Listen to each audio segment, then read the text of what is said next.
go.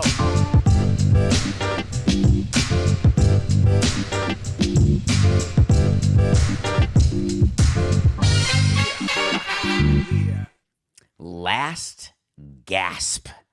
That's the Nothing Personal word of the day. It's Friday, January 5th, 2024. Last gasp. We hear a lot of apologies. The apology tour that people go on when they do something wrong, and then they've got to meet with constituencies to try to make it all right, and then say, oh, I've seen the light. Trevor Bauer, a name who we have not talked about in plenty long, and I wish that we could have gone longer, but I couldn't resist when I read that Trevor Bauer had given an interview, and he was on Fox News' America's Newsroom, and I was just expecting the normal drivel out of his mouth where he goes through a laundry list of things that he has not done and all of the ways he's been wronged and the way that baseball is screwing him and everybody else. It's everybody else's fault, not his. But then I was listening and thinking and reading, and is it possible that Trevor Bauer is finally listening to his advisors, and his advisors are not named Rachel Luba? Is it possible that someone sat him down and said, listen, Trev, I'm not sure that you're ever going to play Major League Baseball again, but that said, why don't we try something better? Why don't we see if we can be a little contrite? Why don't we try the following? Why don't we say that we understand that my actions are wrong?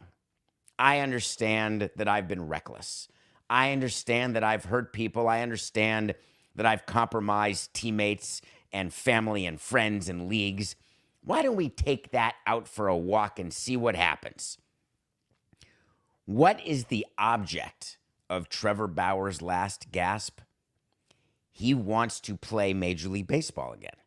And it is now January 5th. Pitchers and catchers report on February 15th, round number. He has to decide whether he's going to play for a Japanese team again. He has to decide where his money is going to come from. So this is the last gasp for many free agents. The upper free agents in baseball, like the Blake Snells, the Jordan Montgomerys, the Cody Bellingers, they will get deals. For mid-level and lower-level free agents, you're waiting and you're not frantic right now because you know going into spring training that even if you're not signed, there's still time before the season starts. Trevor Bauer is not in any of those positions because he's not a low-level, mid-level, or high-level free agent. As he's so eloquently put, he's one of the best pitchers in the world, according to him. So one of the best pitchers in the world who can't get signed. What can he change in order to change the mind of a front office? So I was sitting there thinking as a front office, what would I need him to say? And how would it seem? And how would I explain to my fan base? And how would I explain to the commissioner? Is it enough for him to say, I know I've made mistakes? No. Is it enough for him to say, how do I get better from the experiences that I've had? I've made mistakes in my personal life, but I'm detail-oriented when it comes to baseball and my training, and I didn't apply that scrutiny to my personal life.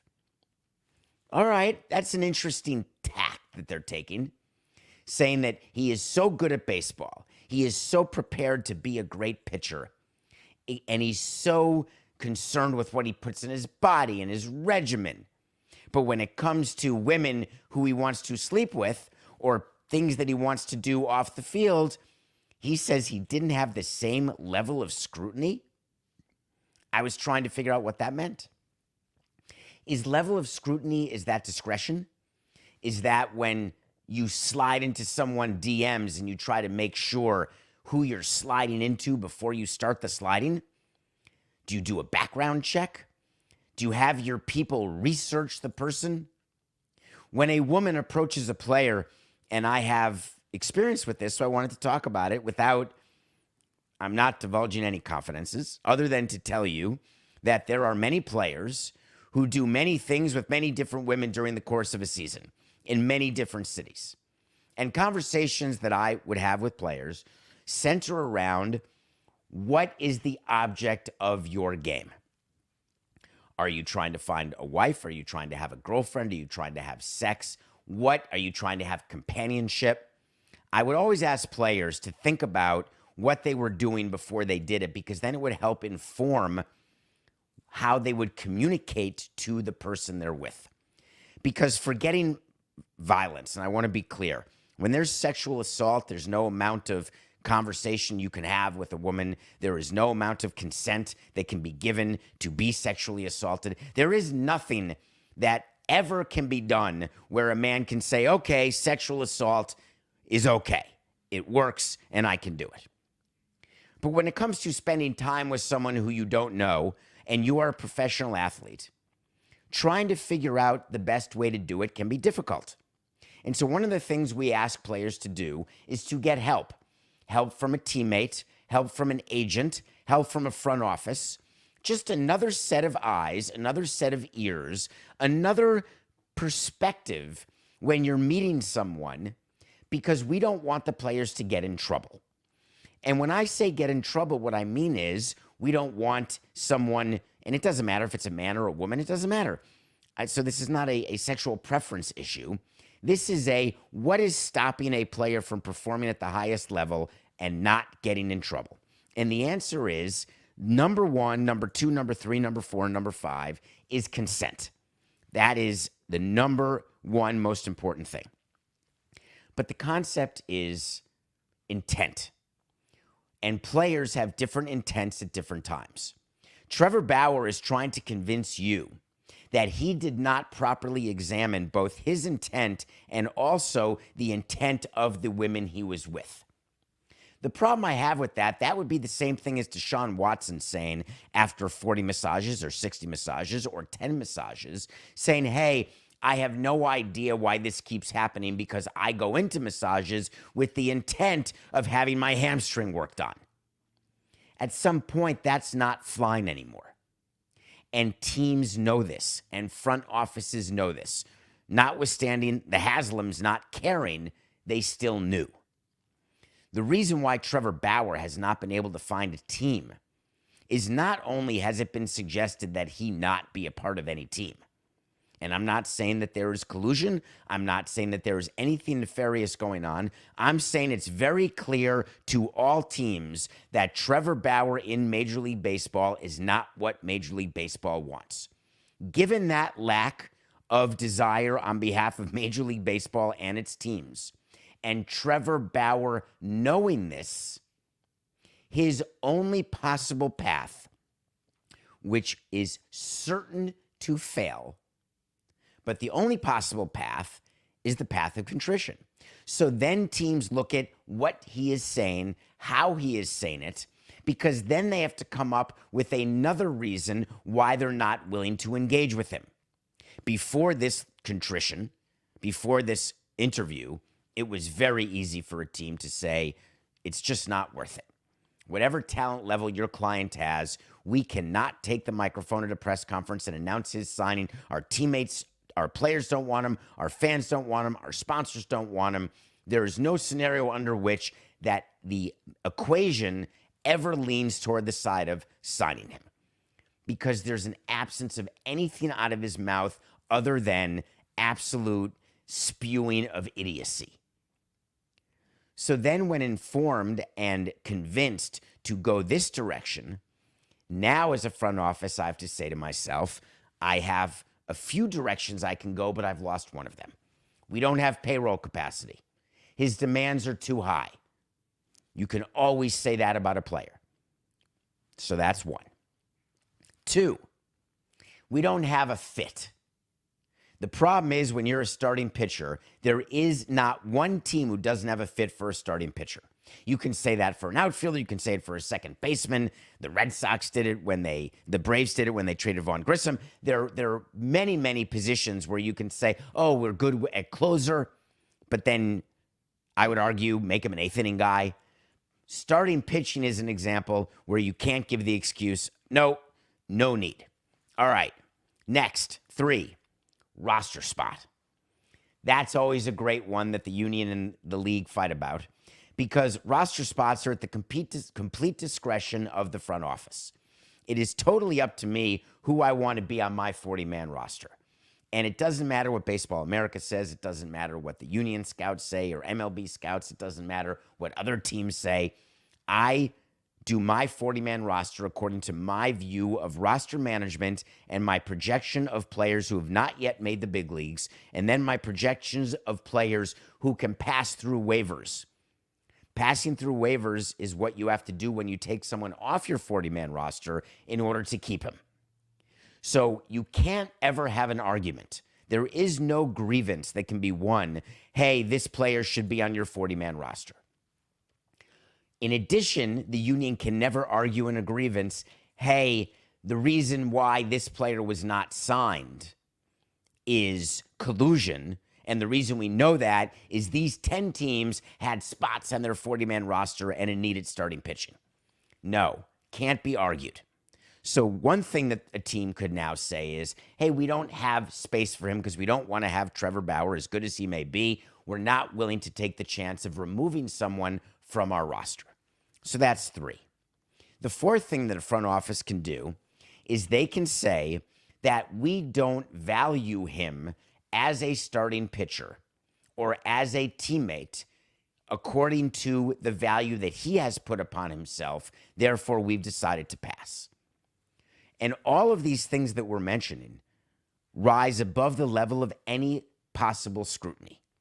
But what Bauer has done that interests me in this last gasp is he's taken away what has always been the number one line of defense for the 30 teams, which is we don't want this POS on our team because he is still a POS and he's acting as though we didn't do anything. So this last gasp of Trevor Bauer, and then the show's starting, I'm going through it with Coca, and I realized that there's one more gasp. So his apology tour is the second to last gasp. There's one more.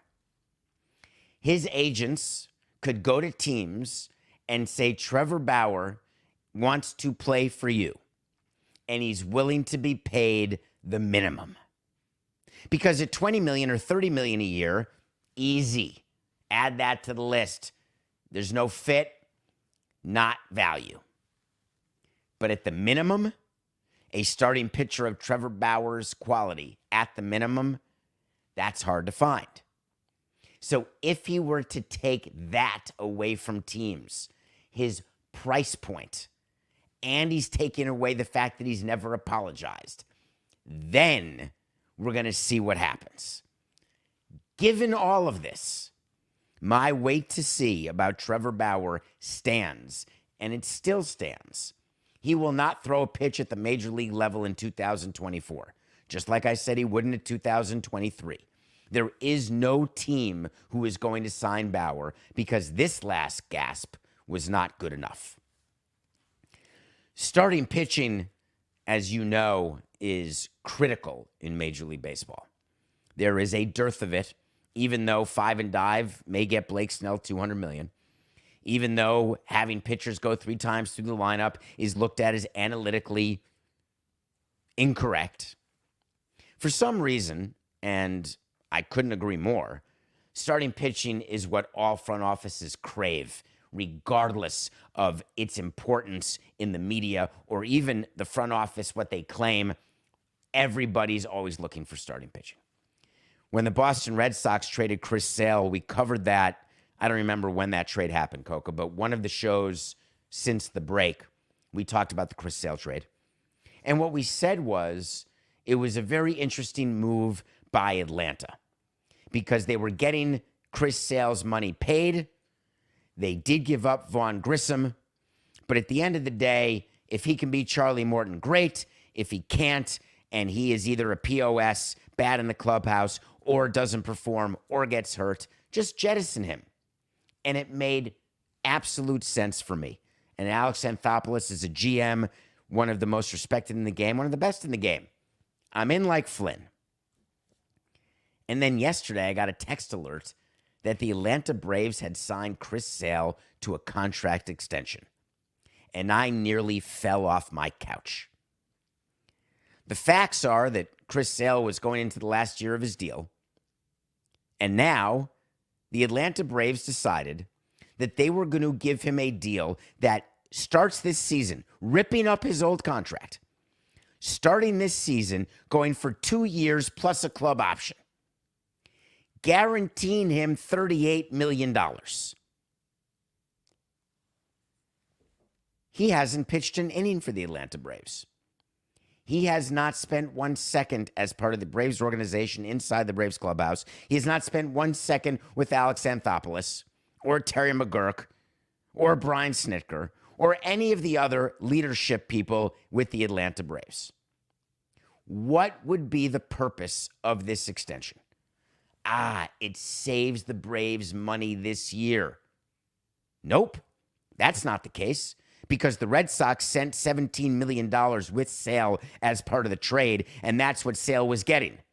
There was a cash component and a deferral component to the Red Sox deal. Now they've changed it. He's getting all the cash this year, but it's all coming from the Red Sox. So that can't be the reason.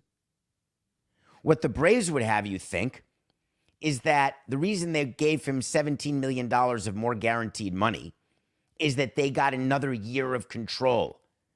That's the thing that all the people use in the media. This player now is under contract with this team, and there's an extra year of control. He's got 4 years of control. That's fine to have control over a player, but I ask you, when it comes to a free agent with an absolute checkered last 4 years, a guy who can't stay on the field, don't you bring control into this conversation. Control is what we talk about when you acquire a pre-arbitration eligible player and you get him through arbitration because a player needs to spend 6 years in the big leagues before becoming a free agent. Reminds me of my biggest pet peeve when teams would sign a young player to an extension. 4-8-69. Start that over, Coca. It makes me crazy when teams announce that they've signed a young player to a 5-year contract. And then it would be reported by the media, oh, look, this team is signing its players. It's keeping its players. But all they're doing is guaranteeing cost in arbitration. They're not taking away free agent years in the case of a guaranteed deal prior to free agency. They're only guaranteeing that the player knows what he's going to get paid. It's cost certainty. That's all it is. But when you've got a player who's already gotten his free agency, it is often described in the media that you are gaining a year of control when you sign a player who's a free agent. But that's not how we say it inside front offices. When you sign a player, when Ohtani was signed for 10 years, the Dodgers aren't sitting in their meeting and saying, hey, we've got Ohtani under control for 10 years. You don't talk that way. It's the wrong nomenclature. When you extend Chris Sale, you don't say that, oh, we have an extra year of control. When you extend Tyler Glasnow the way the Rays did, let me remind you about the player Tyler Glasnow, who's now in the Dodgers. He had Tommy John surgery, and he was given that 2-year contract by the Rays that was for his last year of arbitration and his first year of free agency. And when you sign it prior to the last year of arbitration, then you get to say, we've signed this player and we have gained a year of free agency. Not control. We've gotten a year of free agency. So when you sign a player the way the Braves had, where you sign an Austin Riley and you sign him through arbitration and you take away 2 or 3 years of his free agency, the way internally that's discussed is, hey, we've got him locked up through his first 3 years of free agency. We've gained 3 years of free agency. You don't say we have 9 years of control. So Chris Sale, that can't be the reason. The Braves got an extra year of control. Then we learned what the reason may be. And this is something that many front offices do, but I didn't think the Braves did. If Chris Sale can be what he was, then he may be our next Charlie Morton. That's a tough thing to argue to an owner when you're talking about what kind of money you're spending and who you're trying to bring on. When you're trying to repeat something, we would do that with closers with the Marlins. If you go back in my history, Coca, before we made the mistake of signing Heath Bell to that free agent contract, worst contract ever. Well, tied for maybe the 3 worst. We had different closers, whether it was Armando Benitez, former Met, Joe Borowski, Leo Nunez, or Juan Carlos Oviedo. We just would have different guys coming in. And one of the reasons why we did that is it's very hard to think that what you've done that worked will not work again if you do it again. And it is one of the great pitfalls of my career. We succeeded in doing that. Why don't we try it again? Except it's a different player. Trying to repeat Charlie Morton. Let's get a guy toward the tail end and let's bring him in and let's just see if he can anchor the rotation, back end, mid end, veteran presence. The problem is Chris Sale is not that kind of player. He's a 34-year-old player who's not been performing at all. And you can say that he pitched last year, but I'll tell you that he was mediocre. He had a few good starts. Who doesn't? So the reason I'm shocked that the Braves would do this is that next year, if Chris Sale has a good year, either bid for him or move on from him. But telling your fan base that we're at risk of losing Fried to free agency, we've got Strider, we've got now Morton's going to retire, we've got now a bridge to when our other young starters are ready to go, so let's confirm that we've got Chris Sale for another year. It makes no sense to me. I think it's going to come back to bite him. I really do. But I guess we'll wait to see. All right. Does anyone know that yesterday was Thursday? Because Coca and I did not. For the last several Thursdays, we have been reviewing a movie from my top 100 list, which you can find on davidsamsonpodcast.com. And maybe I got screwed up because we had no Monday show, but I reviewed a movie yesterday, completely forgetting it was Thursday. And what I was told to review from the previous Thursday was Apollo 13, which is in my top 100. So, my bad. When we come back, I'm going to review Apollo 13, and then I'm going to generate a number so you know what the next top 100 movie is. And then we're going to talk about a topic that I guess I'm surprised exists right now, but I didn't think that it would or that I should. And it is what's going on with Darvin Ham and the Los Angeles Lakers. We'll be right back.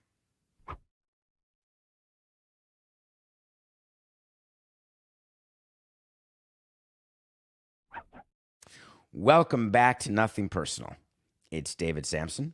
Matthew Coca. Today's Friday. Thank you for rating, reviewing. Please engage with us through davidsamsonpodcast.com, through our YouTube channel, Nothing Personal with David Samson. We are trying to come up with a merch drop for February. We've gotten some really interesting ideas, including several of you who want children's clothing and children's sizes, more than several. So that's something that we're going to think about doing. And we're trying to think about what our next design is going to be for our next drop, how we're ever going to match horse hockey and No Chance toilet pants. I'm not sure, but it won't be for lack of effort. All right, Apollo 13. Is there what line, this would be a good top 5 list, Coca. And I guess I could do it off the top of my head. Lines that are associated with movies that come from movies. Let me say this way more clearly because I'm doing this off the top of my head because we're live. What line is said by more people not knowing what movie it's from that has become part of everybody's everyday vocabulary? How many people don't know that Houston, we have a problem, comes from Apollo 13? I'm just wondering, or does everyone, Coca, do you think everyone knows that? Because I do not. Apollo 13 is about the Apollo mission to the moon that ended up not making it to the moon. It stars Ed Harris. There's so many quotes from this movie that I love. From a standpoint of status, can we say what's working on the ship? When he pours all the stuff onto the table and says, we've got to fit this into that.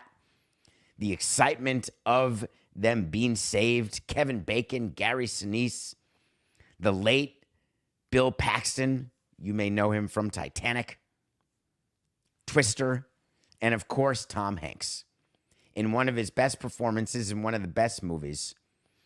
And I'm going to flex a tiny bit here because one time when we were playing the Astros, we were invited by Terry Virts, the astronaut who was on the International Space Station. We did a sit down with Terry. He's a good friend of the show, very loyal to the show, and he is a remarkable man. He's an astronaut.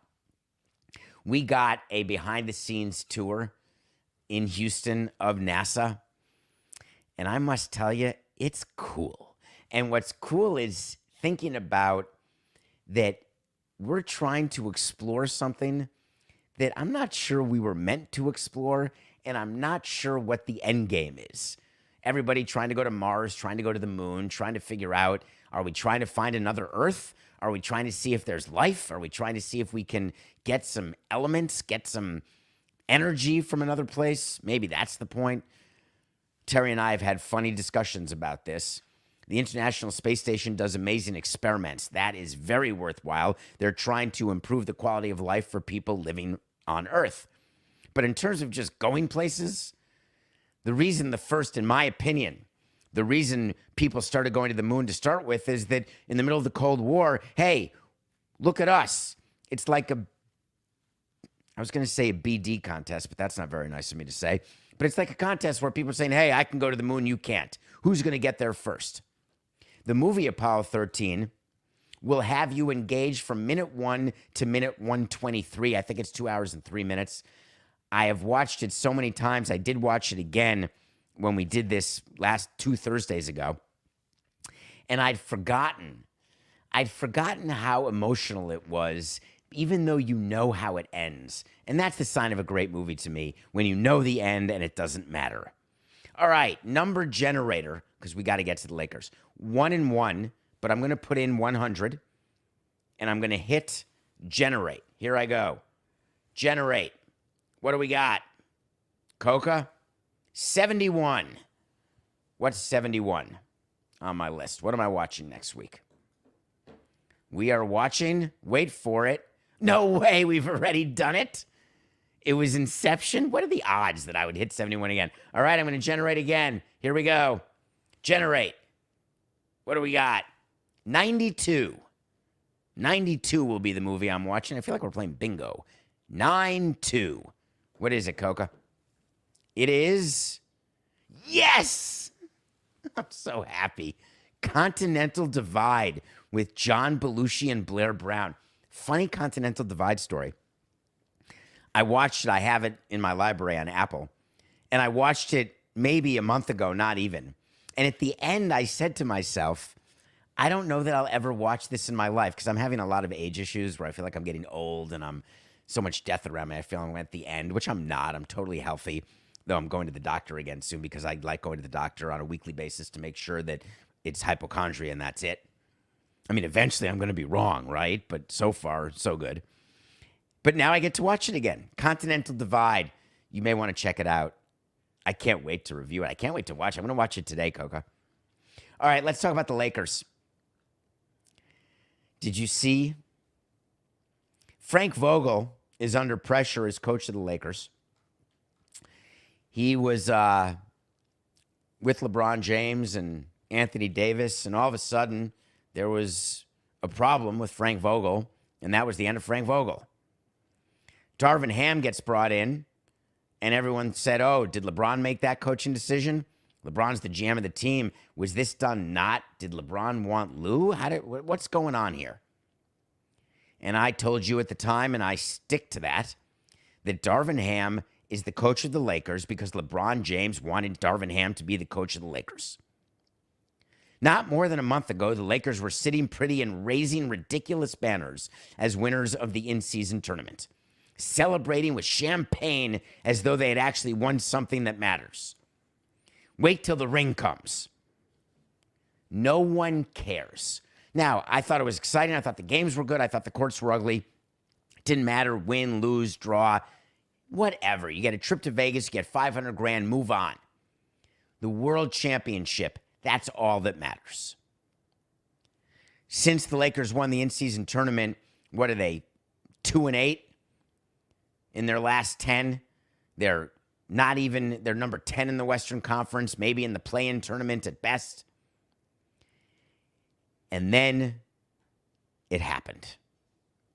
There's word out of LA, of course, out of sources, I wonder who those sources are, that there is a growing disconnect between Darvin Ham and the Lakers locker room.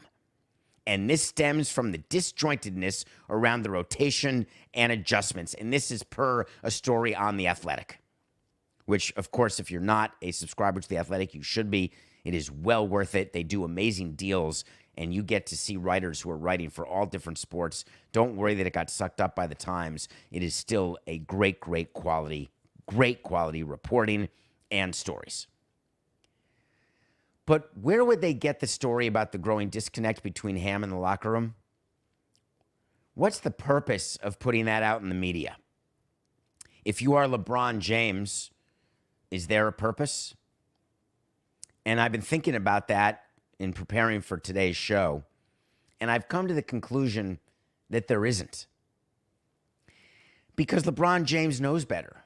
He's been around the block. What is the advantage of putting pressure on a coach? The advantage is when you feel as though that you have an underperforming team and that a different coach would make the difference. And you want that coach to be let go, so you start leaking things about problems in the clubhouse, problems with the coach. All of a sudden, the ball starts rolling, and then you get a firing, and then you get to hire someone else who's your guy. But Darvin Ham is already LeBron James's guy. And LeBron James looks around the Western Conference, and do you think he's delusional enough to look around and say, wow, we're as good a team as the powers in the West? I'm not even sure he can say we're as good as the Sacramento Kings. I don't think they are. He may be able to say we're as good as the Warriors and the Suns, and that used to mean something. Not anymore. Are they as good as the Nuggets in a 7-game series? No chance, toilet pants. Is it Darvin Ham's fault? LeBron James knows better. When he was younger, I would excuse it. But since he's been in charge and control, does he not realize that his hand-picked coaches, none of it matters if his hand-picked personnel on the team aren't good and don't work together and just simply can't get it done? He's too smart to think that a change of coach right now is going to make a difference or that a leak is going to do anything other than be divisive. It's not going to be additive. It'll just be subtractive. It forced Darvin Ham to meet the media and have to talk about the things that are happening with the Lakers.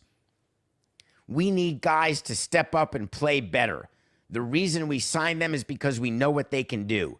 And so you got to come with that confidence each and every night, and you got to fight through it. So Darvin Ham is saying the reason they're not winning is the players. The players are saying the reason they're not winning is the coaches and not knowing the rotation. And the front office and the owner, Jeannie Buss, must be thinking to herself, I am completely screwed. My new happy marriage to Jay Moore notwithstanding, this is a nightmare come true. And the nightmare is that when you don't have your coaches and your players on the same leak schedule, that's a problem. You would like them all to be leaking stuff about your front office. You want them aligned. Let them leak, hey, we need reinforcements. We're excited about the deadline. When a leak is coming about a coach or a player, you want that coming from the front office. You don't want to have something about a coach come out and then have the coach come out and say, oh, it's the players. Instead, what you want to have the coach come out and say is, this is just a stretch. We know how good we are. We've shown it during the course of the season. There's a lot of games left. My team and I do not have one worry in the world. We have all the confidence. That's how you need your coach to respond. And your coach responds that way when he thinks it's the front office who's doing the leaking and not the players. Because if he thinks it's the players doing the leaking, then he's going to go out and he's going to say, hey, it's them, not me. If both sides know it's the front office who's disappointed and upset, then it's very easy for Darvin Ham to come up and say what I would have wanted him to say, which is, we're all together, everything's fine, everyone stay calm. So I'm very concerned about the Lakers and what their plan is, because you certainly cannot expect that they're going to fire Darvin Ham in the middle of the season. LeBron James has to know better. That's not going to work. And another wasted season with LeBron, who is still one of the top 10 players in the league, with Anthony Davis, who's still one of the top 20 players in the league. Another wasted season as they start losing the game to Father Time. Not good. I wonder why they went at it that way. It makes no sense. All right, let's talk about what happened with the Denver Nuggets last night. It's the nothing personal pick of the day, and I bet all of you thought you were about to go to 0-3. We had the Nuggets -3. The Nuggets were down by 16, 17, 18 points in the fourth quarter. Game over. All of a sudden, the Warriors couldn't score. The Nuggets couldn't miss, and it's a tie game. And all I'm thinking is, I can't lose here. If we go to overtime, I think the Nuggets are going to win and cover. And if we don't go to overtime, I'm going to have a push because it means there's going to be some ridiculous 3, but that's never going to happen. And I'm watching. Jokic gets the ball, 3 dribbles, inside half court, flings it up in a way that is impossible to imagine. Bank shot in, final score, 127-124. Nuggets push. So we are 0-2 still, and I wanted to talk about my picks for the weekend because we have week 18 of the season in the NFL, but we're starting with an NBA pick. And I want to talk about the Brooklyn Nets. The Brooklyn Nets are playing the Oklahoma City Thunder. While you were sleeping, or while LeBron was trying to figure out which coach he wants, he has to add the Oklahoma City Thunder as a team that's better than his team, and the Minnesota Timberwolves as a team that are better than his team. The Thunder are 5.5-point favorites over the Nets.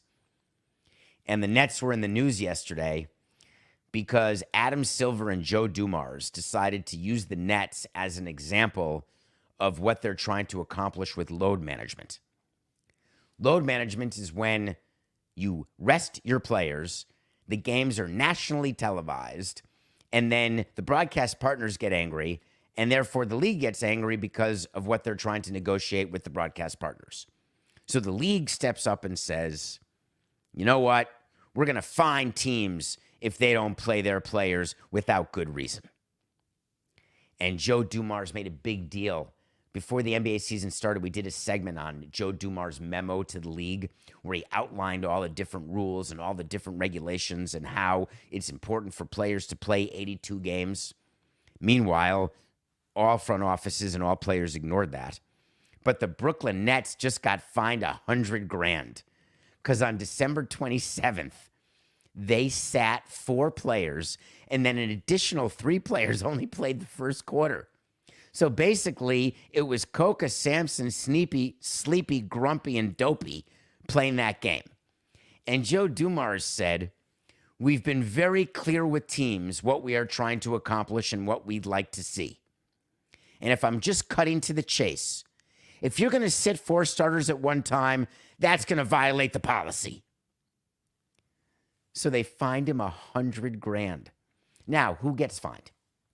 It's not the players. It's actually the owner.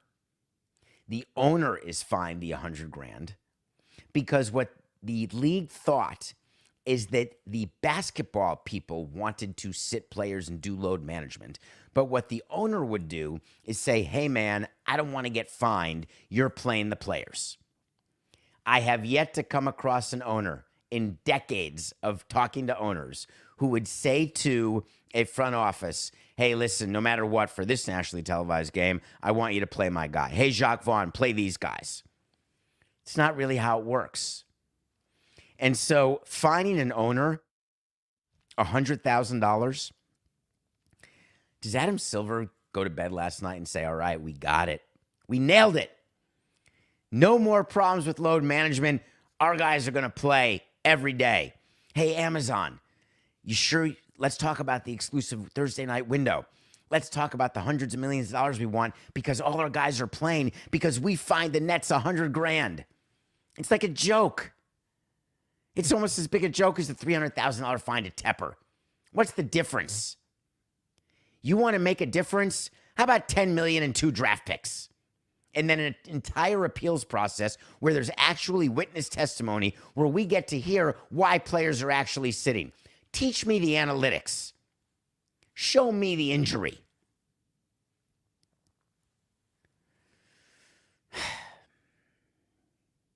Thunder 5.5 over the Nets. All right, we've got games.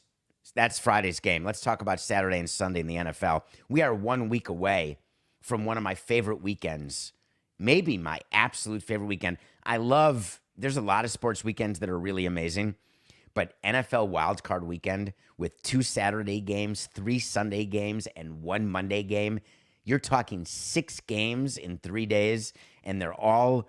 You don't have to worry about Red Zone Channel and watching 20 different games at once. You get to focus on one game, and they're all playoff games. I am in. And what's cool about Wild Card Weekend is it's the first weekend of the playoffs, except certain seasons, Week 18 is the first week of the playoffs.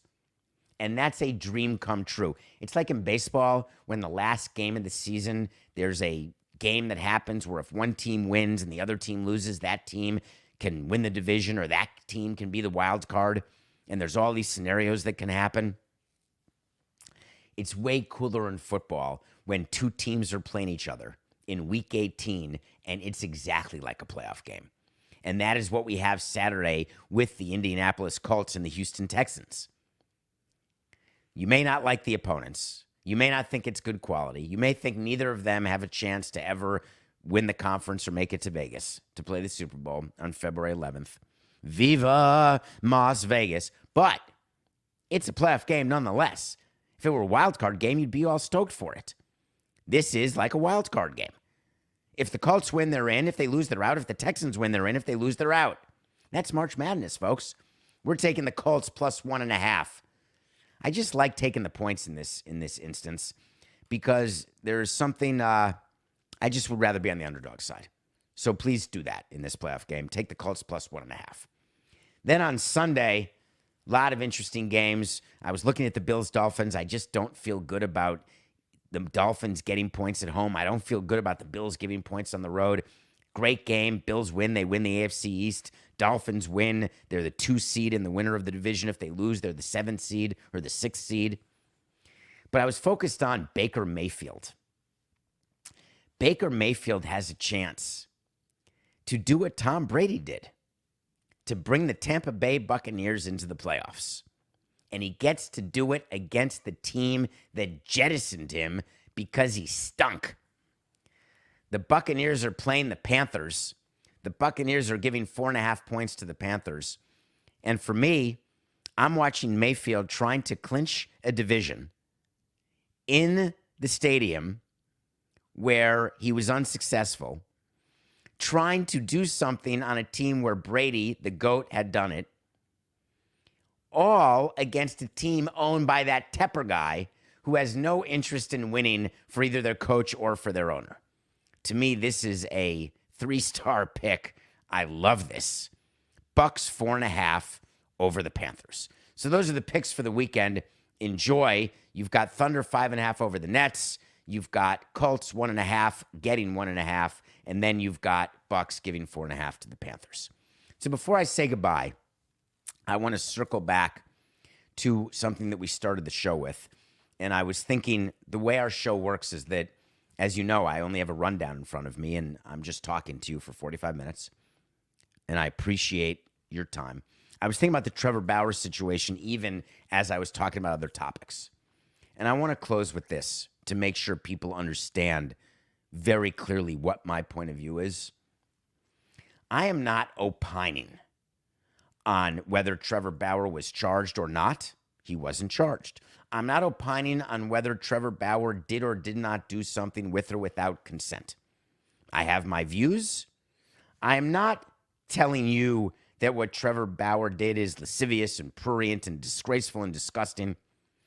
I'm making the point with the beginning of our show that what Trevor Bauer is doing now is trying to eliminate excuses that teams have been giving him and his agents about why he's not being signed. So do I think that his apology tour is done because he's actually apologetic or because he actually feels the way he's saying he feels? Absolutely not. Do I think it's going to work? Absolutely not. These teams look at players, they look at signings, they put their roster together, and it is very easy to say to Bauer and to any of his agents or representatives or anyone in the union, it's just business. Go back to Japan, Trevor. This is nothing personal.